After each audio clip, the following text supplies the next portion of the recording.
မတမကြနေရငင်းလို့မိုင်းသူပရောမူရာသူစကားတန်တာရောင်မဆွေပနာခိုင်းပေါပရောဘူးလီကလို့ကိုမတက်တာစိတ်ထဲမှာသူမုန်းလာဖို့ပြောင်းဆိုအရာရောင်မဝေဒနာအမေရာမတက်တာတိတ်တခုရှိုင်းနေရာရှိုင်းဒီစူစကားရောရှောင်းမယော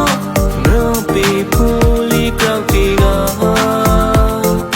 တမ်းမာဒီတရားတခေါ်မာဒီတဘောဘဝစားပုံပြီးရှိုင်းရှောင်းလို့ပေါ်ပရောဘလိုက်ရှောင်းရ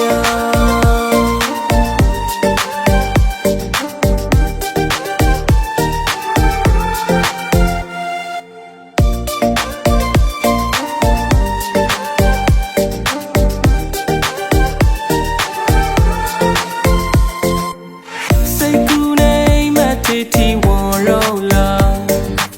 တလုံးသားမှာဆွေးလဲမိပြေသူတယောက်သာ